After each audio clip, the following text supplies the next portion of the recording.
Does your congregation just seem apathetic on Sunday mornings? Well, we're talking about that today on the Church Revitalization Podcast.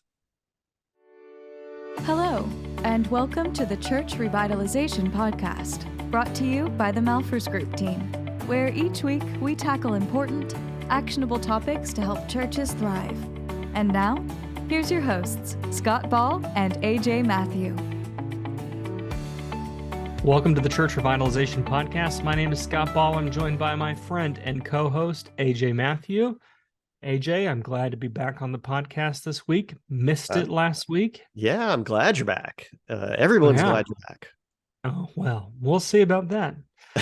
We'll see how many people download this episode with me back. Well, we don't know.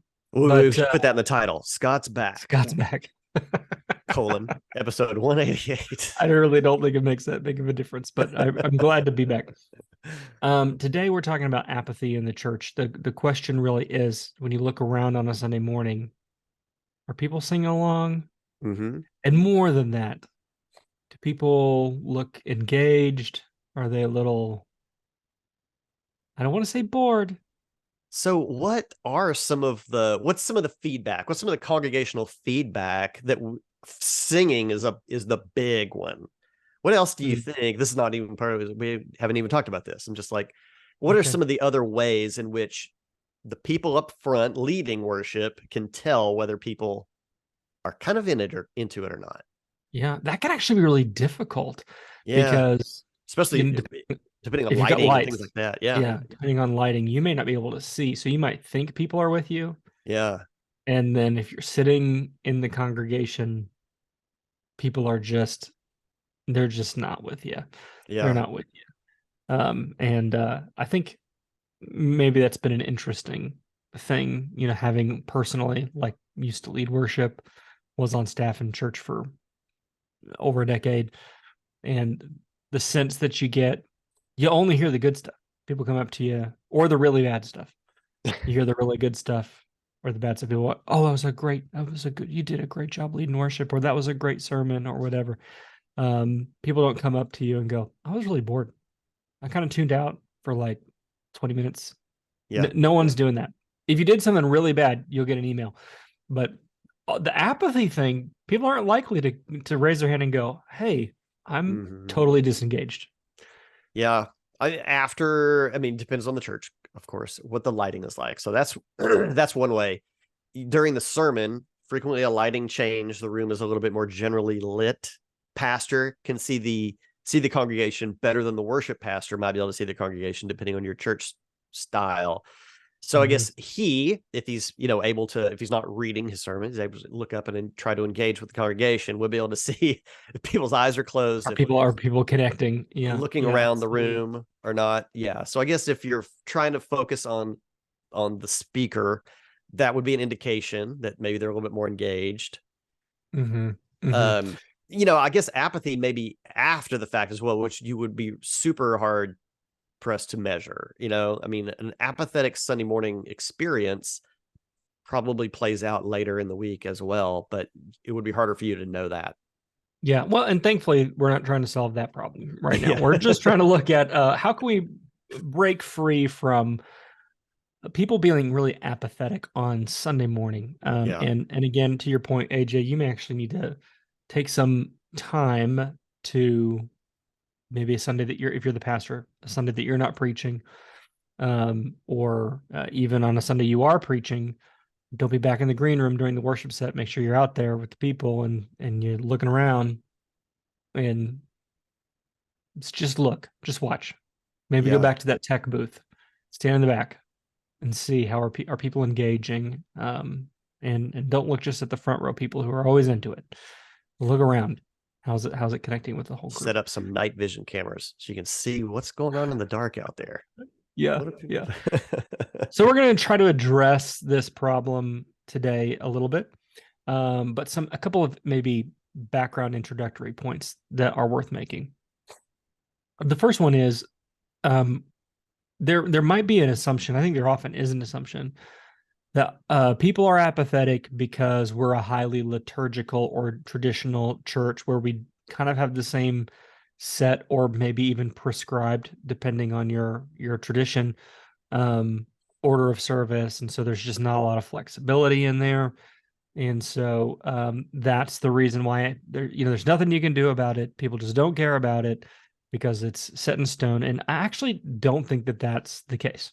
I do not think that sort of a high liturgy service is inherently going to lead to apathy. I don't think it's the root of apathy. I don't think that's what's really the problem. It may be more common, I guess. You maybe have some disadvantages, I guess. But I think that that's an assumption you shouldn't make, and it's not one that we're making for the purposes of this episode. Yeah. Secondly, just doing things, kind of the contrast of that, mixing things up. They're like, oh, people are getting a little apathetic. Let's just mix things up. Let's move where communion is. Let's do it in a different way. Let's sing a new song. Let's just doing new things in an attempt to shake people out of apathy. That actually doesn't work either. Mm-hmm. So you might think, well, we're not a traditional church. This is not your mama's church, or this is not your grandma's church, or whatever you see sometimes on billboards from church plants that just makes me cringe. Just mixing it up, that is not a recipe or cure for apathy. Mm-hmm. And why is that? I feel I've been talking. There's a reason why that's not what solves it. Yeah. Oh, sorry. I'm sorry. I just felt like I was talking a lot. Like I feel like I should give you an inch. Yeah. So I think another important point that we need to keep in mind is apathy is really, it's an emotion. It's a feeling, and would lead to maybe a response or lack thereof, more so. So if apathy is an emotion or how we're reacting to something, then that's important to keep in mind. That if we want to change someone's emotion about something, then we've got to figure out what exactly are we going to do that would incite a different emotion. Yeah, that's right. Yeah, one of engagement, or I don't know, more of a pursuit feeling to it, an anticipation, excitement. Yeah.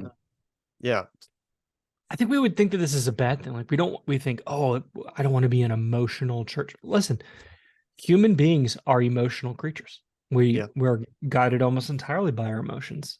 We make decisions all the time, partially that's rational, but largely it's emotional. Yeah. And it's possible for you to manipulate people's emotions through, if you have enough money, through lighting or through tricks or through whatever. We're not talking about that. I'm talking about if you want to make a real emotional connection with someone, with a person, don't manipulate them. There's actually ways that you can connect with people emotionally in ways that are not manipulative at all. And my case is that if you look around your congregation and people are apathetic, it is a relational issue and an emotional issue, more than it is sort of an order of service or musical issue or something like that. Yeah. Well, I think emotions is one of the components of us being made in the image of God. God has emotions. Jesus had emotions, and it's something inherently built into our DNA as his creation. So, we don't need to divorce ourselves of emotion when we're talking about church things. It is very emotional for a lot of people experience that. And whenever you hit on the right formula, I think, for connecting people to God, which is what we're there for. I mean, we're there, we're there to deepen a connection to God. Yeah. So it's supposed to be a transcendent experience as you worship God. And that doesn't mean it's not rational in some ways. Of course it is, but it should be a whole self, mind, body, spirit, emotion, all of that is. Yeah. And so if you're not connecting with people and you're like, I'm saying all the right things and following all the right steps, my guess is there is a emotional disconnect between the end of the stage, the end of the pulpit, and the front of the pews. Yeah. And we got to fix that. Yeah, right. So, okay, well, we're going to walk through 3 points that I think are three. We're saying this is not an exhaustive list. I think there's 3 important elements that need to be built into your Sunday worship service, or whatever day we're saying Sunday. It doesn't matter. Whatever day you do. three elements that need to be built in to try to connect at an emotional level with people and to have them engaged in what's happening, to try to take them into that position that that they are becoming more connected to God.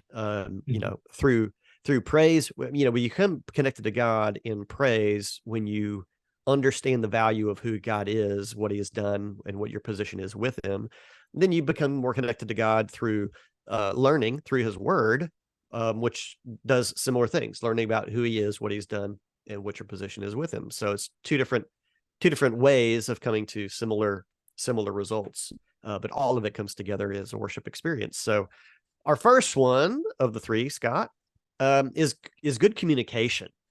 And so, when we were kind of doing show prep on this, it's answering the why. Why doesn't matter as much to everybody. It's a spectrum, I think, of personalities.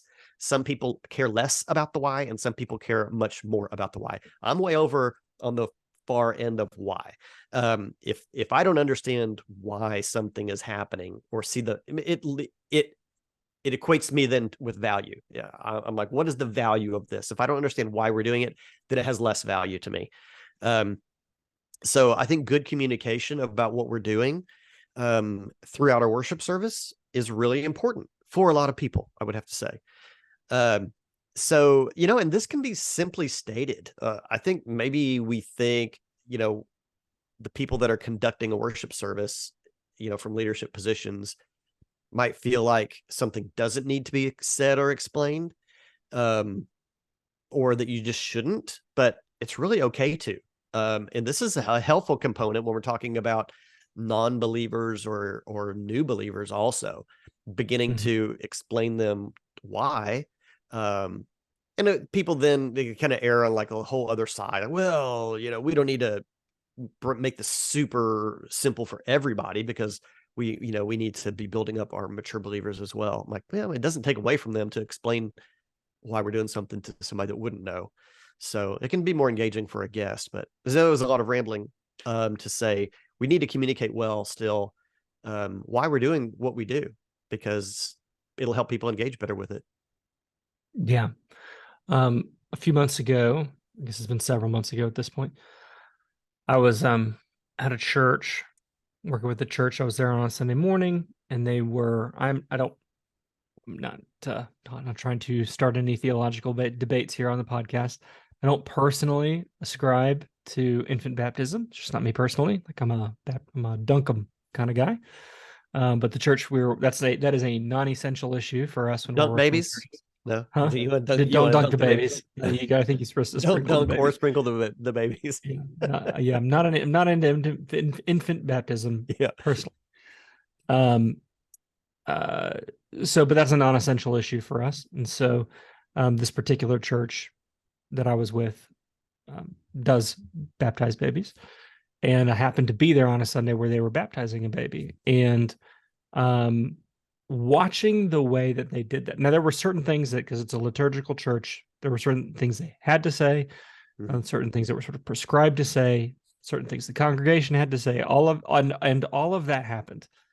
But the person who was conducting this baptism and going about it explained it so well. And to someone who's an outsider to infant baptism, I was like, oh, okay. Like I understood it on a level, like I know all of the theological reasons for why I don't ascribe to it, right? But understanding why this church is doing this in this moment, in this context, with this family, and hearing that communicated at not at like, here are my 18 theological points on why we're doing this. I'm not talking about that. I'm talking about why this family in this moment, and the way that it was communicated with such feeling and such love. I was like, okay, I get it. It's still not my opinion on baptism, but I got it. And I almost cried, man. Like I was emotionally invested in this infant baptism. Yeah, that's powerful. And it's really powerful. And so when we talk about communicating things clearly, and doing that every week, I am not talking about you patronizing the people in your church. Because I've seen that too. It's just like the rote thing that you say to explain it, or talking to us like we're stupid. Okay, I don't appreciate any of that. Mm-hmm. If we're going to talk about communion, and if you go to a church where you take it every week, talk about it every week and talk about the significance of it, and talk about it from a place of personal vulnerability. Mm-hmm. Why is the body and blood of Christ so important? Why is it so transformative in our everyday life? Why do we do this every week? Why does it matter? Communicate that on a personal level. It's not just about your cadence. It's not just about the content. It's where it comes from. Yeah. And so those things really matter. You should understand that it's just like this podcast. You listening to this in your car or working out or wherever you're listening right now, you feel like, or at least I hope you do, you probably do, you feel like you are sitting in on a conversation with me and AJ, because you are. We are recording this on Zoom. You are sitting in on a conversation between me and AJ.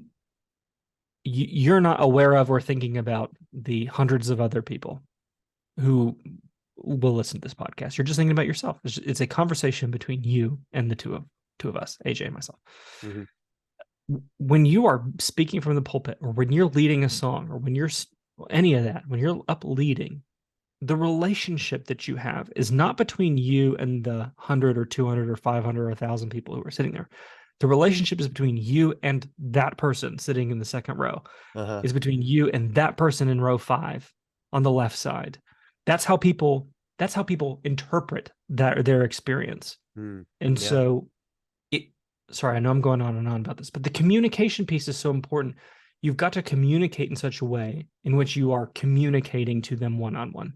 Mm-hmm. And then how do I scale that up so that it doesn't feel small, but it feels big, but it feels personal? And this, I think, is one of the biggest issues why there's so much apathy in churches, is we've gotten really bad at the communication piece. Yeah. I love a video as much as anyone else, but there's nothing more impersonal than like, well, let's show a video of this. Unless it's done really well, where there's tight shots and emotional component, like whatever. But doing it in person, I guess, it's no walk in the park either, because a lot of people get up on stage and sometimes sometimes those video clips, some movie scene that a pastor finds, they're like, I could never really convey the emotion of what I'm trying to say. Like, well, if it's a movie, it was professionally shot. Yes, exactly. Yeah. So then it's like, but that's why they do you out in the parking lot, like, hey guys, want to tell you about our church disco night. Like, that's probably not connecting. Yeah, but communicating something well on an emotional level, I mean, that's why things like video clips can be so powerful. Like, okay, this sets the whole scene. I can't recreate this verbally like this visual thing can. But that, to me, that's good use of tools like that. If you do need an emotional connection to something, you want people to understand an emotional connection, then that's a good communication tool. So it can be. Yeah. I'm just encouraging you to think through when we do things, or when we say things, or even when I'm leading, like if you're leading worship, you're like, well, how does that translate to leading worship? It means, this is something that I had to learn and had to work on a lot. It means when I lead worship, don't close my eyes. Open my eyes and look at people when I'm singing. Try my best. Was not perfect at this, but do my best to memorize the chord chart, so I'm not staring at the music or closing my eyes and singing. And it's okay to be vulnerable and for you to be experiencing it too. And so maybe you do close your eyes or whatever at some point. But remember, your job as the worship leader is not to perform or for you to be worshiping.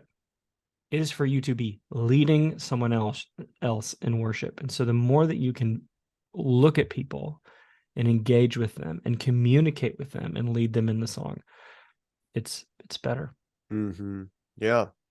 Okay. So, I mean, a lot of these are kind of blend together, but our second point, that's just kind of the nature of this, I think. And that's probably, that's the nature of a worship service anyway. They're interconnected components that just take you through an experience. And that's, I think, why these points are also interconnected. But the next one is intentionality. So this, I don't know. I was going to say this is maybe a more mechanical piece on the front end of preparation, but so is communication. I mean, you should be planning out how you're going to talk about things too, but being intentional about everything in your worship service. This is where, those liturgical churches have less option here. For a non-liturgical church has more flexibility, but being intentional about simple things, even like not that it's necessarily simple, but song choice. I mean, songs that will match up with the message that week. That's probably actually the biggest piece of intentionality. I mean, it could be order of worship, may or may not matter too much, but being intentional about these things that should be interconnected. And when they're disconnected, I think that's part of the emotional disconnect as well. If the songs don't really feel like, if you can go through 3 songs, you're like, okay, that was 3 songs. And then you hear a sermon and you're like, okay, that was good to hear. And you don't end up with this feeling in the end, like, wow, everything that just happened was intentionally constructed. That's overall. You may not be able to pinpoint in your mind what was wrong with that, or how come I didn't really feel connected to that. But when intentionality is put into these components, that's when you do probably have that fullness. Totally. Yeah. I mean, this is something that, when I was putting services together, it was really important that, I didn't want to just get the theme from whoever was speaking. Or if I was speaking, I didn't want to just communicate to my worship team, oh, hey, here's the theme. I wanted it to be tightly integrated. So here's the key point. Here's some language I'm going to be using. Are there some songs we can find that uses similar language? Or if I know the song you're going to sing, can I weave some of that language into what I'm going to be saying? So there's some tighter integration so that as we move to this response, this response to the sermon, there's some people can go, they can make that sort of mental connection between what I was just saying and what we're singing. You can't throw that together. And this, to me, it's like such a no-brainer. Like, this should be happening at every church, but my experience has been that it just doesn't happen in most churches. And it's not just small churches. It's big churches too. The worship team does their thing. The pastor does his thing. And there might be some very cursory planning, but like a regular and intentional meeting together to put the thing together as a cohesive whole. It doesn't happen. Other ways to be intentional, though, AJ, beyond just the music, is just managing the time.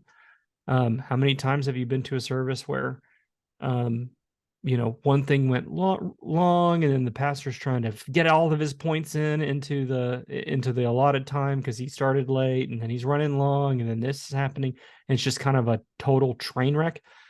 And everyone can feel that. And that is another way that people begin to just emotionally disconnect, is when they can see the thing that you're trying to do is coming off the rails. People sense it, even if they don't know exactly what's happening. Yeah. And I'll tell you, if you have a screen on the back of your wall that has the time counter on it for how much time is left in that service, trust me, people are checking it. And if they see that thing goes into the red by 2, 3, 5 minutes, people are going, you better wrap this thing up. I mean, you'd be better off not having that thing up there. Just look at your own watch, check the time, because people are paying attention to all that kinds of stuff. So intentionality in the planning. Am I wrong? You're laughing. Well, it's kind of funny that you're bringing this up. So do you think there's a lot of people that are turning around in their seat and trying to look at the back wall? 100%. I'm always conscious of that. There's a lot of times I've wanted to look, and I'm like, it'd be too obvious if I turn around and look at that, so I'm not going to do it. 100%. People are looking. People are looking. Oh, that's funny. And let's just put it up on the main screens. Let's have the shot clock. Yeah, you might as well. I mean, people will be like, all right, keeping the time. So all that to say, plan or don't. but don't have a plan and then not follow the plan Yeah. on the timing, especially if it's visible. These are all kinds of things that people pay attention to. They notice it. They're like, oh man, this went so long. It feels disrespectful too. If like you think it's supposed to fit a certain time frame and then it's going longer than that, people feel disrespected. And they start to pay attention to that. Oh, my kid's got to go down for a nap. Oh, we are supposed to be at lunch with my in-laws at such time.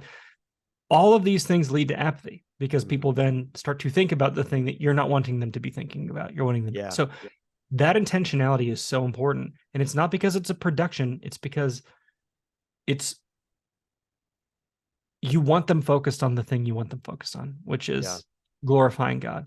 And all these other things can be distractions. Yeah. Yes. You know, I mean, I've been in some churches where it was really free flowing.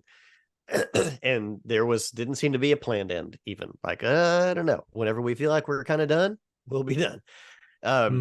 And I get, you know, I mean, some people are okay with that. That works for them, you know, some different theological traditions that are a little bit more spirit led. We may not, there's definitely not a clock because we're done when the Spirit says we're done. But for those of us that are in a little bit more structured tradition, that is not really working well for us. But yeah, we're assuming you know your context and what you can get away with here. Yeah, right. And not every church is for everybody, you know. I mean, that's we left. Well, we visited a church once. It was a long time ago. That they definitely were. They weren't going to be done when they were done, and we were like looking at the time. Like, what? Why is this still going on? Just when you think it's over, it's not over. And we left after, you know, I remember how long we were there, probably 90 minutes. And we were like, okay, we don't see an end in sight on this one. We're going to have to head out. Yeah. All right. Our last piece is authenticity. Excuse me. This is a buzzy word. I kind of hate this word, but yeah, for sure. But it's still, I don't know. Even buzzwords have some validity to them. They might be overused, but I don't know. Maybe people tune them out because they don't want to hear them. They're like, it might be hitting kind of close to home. But authenticity is an important aspect of a worship service, because if it feels like a show, if it feels like you're just phoning it in, going through the motions, again, remember we started this talking about apathy being an emotion. If the sense coming from this of the whole thing doesn't feel like you're emotionally invested in it as a leader up front, the congregation is not going to be emotionally invested in it either. And so you can't force this stuff. You've got to do, that's why, you know, I mean, planning is important, you know, on the front end. I mean, a worship team, a pastor, everybody that's going to be involved, they've got to be together on this. They've got to be praying through it. They've got to be thinking about what's the best way to communicate what we're trying to say. And so when all those pieces fail to happen, the planning, the discussion, the prayer, that's, I think, when you're going to get something that's just like, oh, okay, let's just do this. Or if the people up front they care more about their own, you know, look than what's communicated, then you're going to miss out on the authenticity. And maybe this is the most important piece of this, Scott. Then apathy is definitely going to be felt. Yeah, and this is hard to. I mean, in my mind, this is the easiest thing to fix. But the more I'm thinking about it, I think it's really difficult, because some people interpret the call to be authentic as then they give up one of these other things. We don't communicate really well. We don't plan really. I'm being my authentic self. And so they're just lazy. Like they use authenticity as you're authentically lazy. Yeah. And that doesn't work either. I mean, you can come across as, I guess, charming and, you know, folksy, I guess.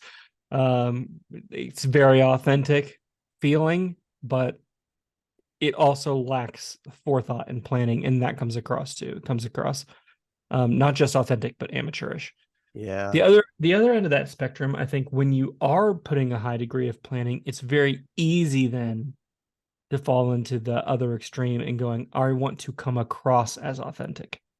I want to, and so it's a put on, it's like an affectation. It's not really authentic. Yeah, laying on the charisma a little too much. Yeah, like, look at me with my, I mean, there's been like funny videos and memes about this. Like, look at my tattoos on my arms. I've got a past, look at me. And it's, it's the cadence. I've got the preacher cadence Yeah. with you. And so it's not really authentic. It's put on authenticity. Yeah. And you don't go there either. So you have to, how can I really think through what it is that I'm doing, communicate it well, and be very intentional about what we're doing. And yet when I go about executing it, I embody the work that I have done, the preparation I've done with my real self, so that I can have a real relationship with the people in the room. Yeah. Rather than a put on relationship with the people in the room. And people Right. can, and the younger the generation, the more able a person is to be able to see through it if it's put on. Yeah. Someone that's not authentic with who they're in front of is also not authentic with themselves. I mean, authenticity with others has to start with authenticity with yourself. Yeah. So, Totally I mean, agree. that's, yeah. If you're conscious of it to yourself, then it's, yeah, other people are going to get it as well. Mm-hmm. This is maybe, I feel like I'm going to have a vulnerable moment, AJ. Uh-oh. It's one of those weeks. Scott. Vulnerable moments with Scott. We And should now it's have time for a like a vulnerable little moment with hook. Scott. Yeah. If you're a church that's ever worked with me, or we've ever had a conversation, like in a, I don't like to call it sales, but it's like a sales call, like a screening call or a discovery call. It is always important. I plan for those things. I've looked up your church. I try to know as much as I can from your website. Mm-hmm. I know exactly what it is that I have to say about how it is, what we do. I know the way to say it so that you understand it best. And I try to adapt that based on what I've learned about your church or what you tell me at the beginning of our call.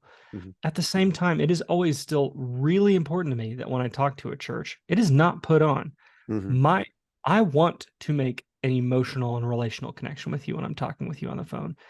And yes, I guess I have something I want, which is for our organization to be able to serve you and partner with you. Like, I guess it's not totally not self-interested to some extent. This is the part that I guess is vulnerable, is saying, yeah, when I talk with a church about what we do, I'm hoping that you want to work with us. That's cards on the table, right? Yeah. It doesn't in any way take away from the fact that when I'm talking to someone, I really do want to understand them. Like, I want to hear about some anecdote about what's going on in your church or about your personal life or what's going on in your family. I am not just hearing that so that I can try to sell you something. Mm-hmm. Like, I genuinely want to have a relational connection with you, because I know that if we're going to work together or partner together, it's a highly relational process. And so I guess what I'm saying is it's not really any different when you're talking about a Sunday morning. Yeah. Yeah, you're not totally unself-interested. You have something that you want people to experience or to engage with or to understand or to know or to walk away with. That does not mean that you can't also be genuinely trying to have a personal connection with people as you're going about achieving what it is your end is. And they're there because they want that thing too. Just like the people who are on the discovery call, we wouldn't be having a discovery call if they weren't interested in what we do. So does any of that make sense? I don't know if that analogy makes sense, AJ, but I think it's so important. If I just said all the right words, or I just did the planning to understand a church before we go into a sales call, it wouldn't work. Those discovery calls are meaningful. I hope, and if you've ever had one with me, I hope you could give feedback on this, because I really do want to understand you. Like, I really do want to connect with you. Yeah. And I don't think that that's different when you're talking about Sunday mornings. Yeah, no, I don't think so either. I mean, we're in ministry because we care about churches being as healthy as they can be to make disciples of Jesus. And that means every next church we get to work with is important to us. So yeah, on a real level, not on a, yeah. I mean, we're nonprofit. So We're not trying to make a buck off you. We really do care about your church. And so those conversations are not put on in any way. They're genuine. And I just think you need to apply that same thought process to your Sunday mornings. Like, think about the individual person you're preaching to. Yeah. It needs to be authentic. It needs to feel like a real human connection. Yeah. But that's not divorced from thinking through exactly how you're going to say something and putting the planning in it. These things, I think, work together to combat apathy in the church. Yeah. Yeah. It really, it supports that. If you truly desire an authentic connection with people, you're willing to put in the work to plan how accurately you speak of things and how intentional you are about what you're going to do, when, and how. So I think good communication and intentionality is required for the greatest authenticity. Yeah. Yeah, I agree.